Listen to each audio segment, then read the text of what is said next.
Today we're explaining doodle tonguing on saxophone. How do you spell tonguing? Do I put an E in there? Or is it just I-N-G? Yeah. Really? That's right. Yeah. Okay. Doodle tonguing. So this is also called double tonguing on saxophone. And Kevin and I, we've really never done videos together, but we're going to try and explain what this is on saxophone because it's kind of a concept that is, I don't know. It's really hard to explain because so we're trying to figure out how to explain it, and I was just conveying that my the difficulties I've had with students trying to explain it because it's such an internal it's a personal thing. Mm-hmm. What happens inside of your mouth, because you can't see it, you don't know. All right, so what do we have here? Okay, we got doodle tonguing. So just to make sure we all know what we're talking about, doodle tonguing is doodle. Doodle. That's the movement. Yeah. And then. I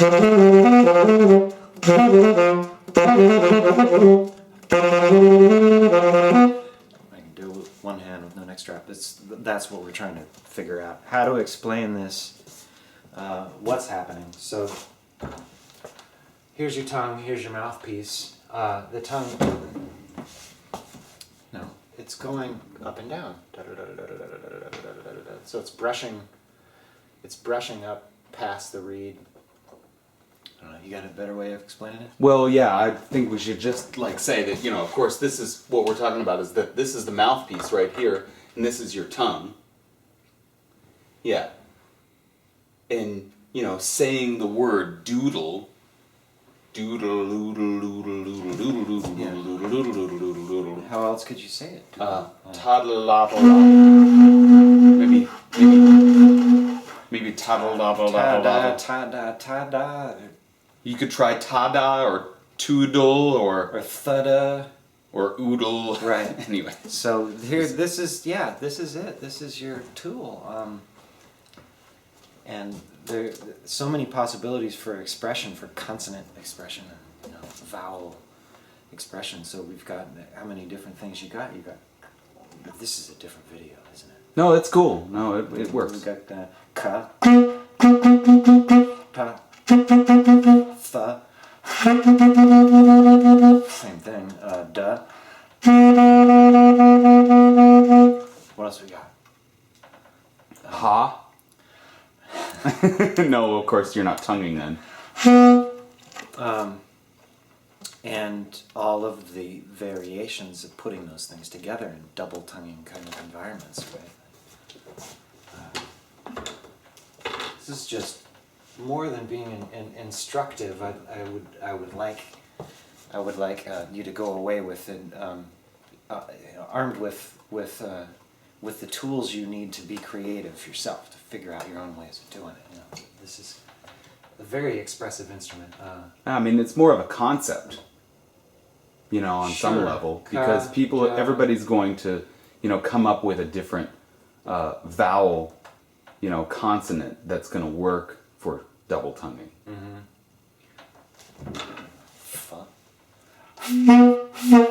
No. Sorry. Fuh.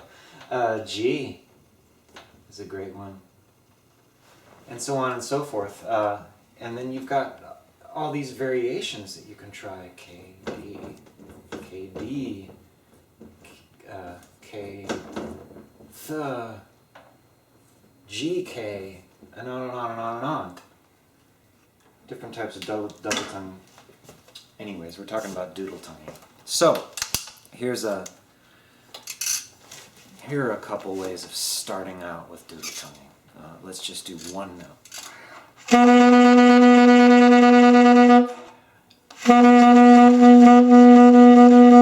it's my tongue is just going up and down. Two notes in eighths. So here's a great way of going about it. Start with one note. Start with two notes. We'll do 8. And 2.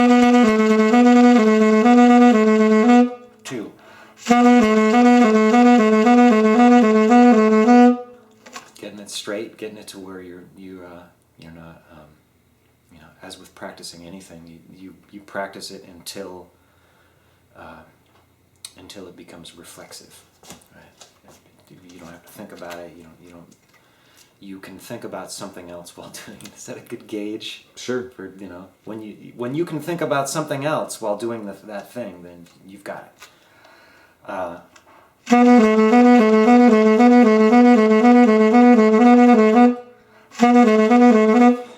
And ultimately.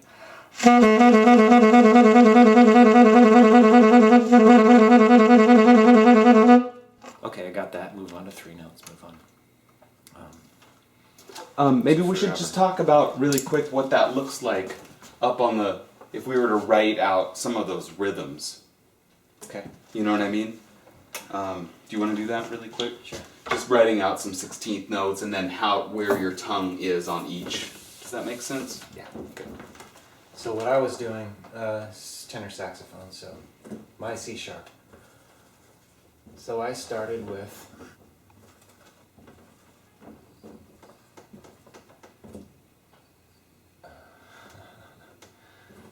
okay.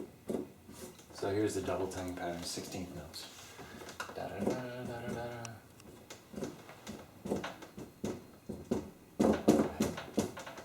I did that for a while till I became comfortable. Can you see that? Yeah, I think so. Sure. Um, You've got 3 over here? yeah. Mm-hmm.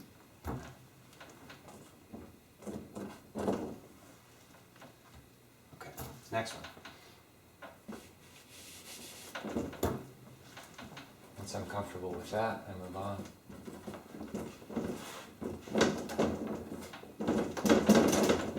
Right. Mm-hmm. Sure.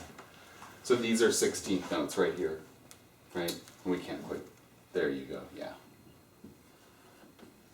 So the tongue is going up on this one Yeah. We can. How and about down on this. Oh, perfect. How about that? Yeah.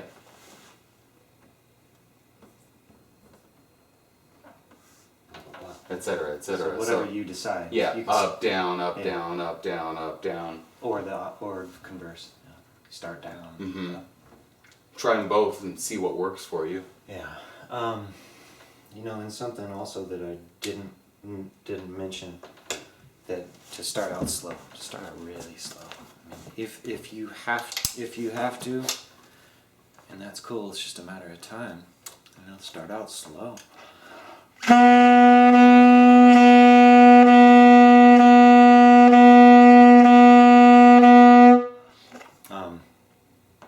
That's a good idea.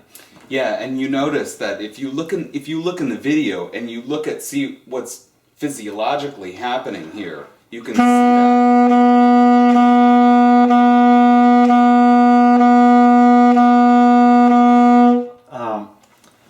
That's a great opportunity to be able to really meditate on what each movement, what kind of sound it makes. And just now, I was just trying to make them sound like the same sound. Mm-hmm. The up sounds different than the down, trying to equalize the two. Mm-hmm.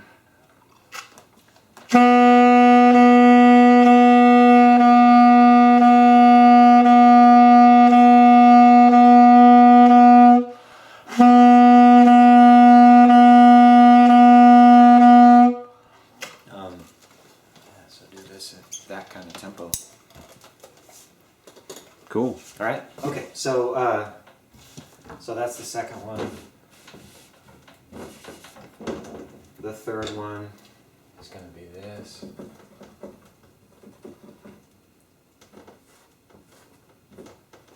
Right.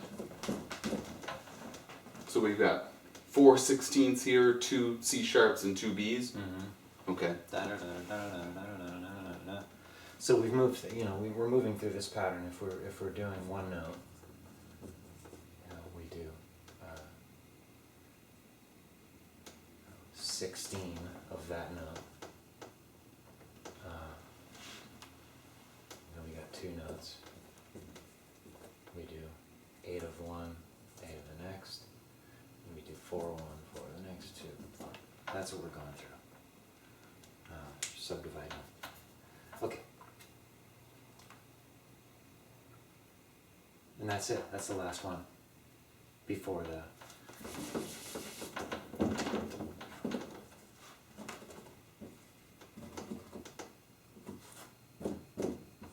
I see. So now you've got 4/16, C sharp B, C sharp B. Up, down. Up, down, up, down, up, down, or the other way around. Okay, that's probably enough. I like it. There's 10 minutes of double tonguing exercises that you should do. You know, I guess what I would say is that this would be great to do all over the horn. Palm keys, you know, Or low part of the horn. Well, let's do some more with more notes than just two. Sure. Yeah. All right. Well, we'll do another video, and hope you like this one. Thanks so much for watching, folks. We love teaching music lessons. Take a lesson, take a free lesson. Send us your questions or comments.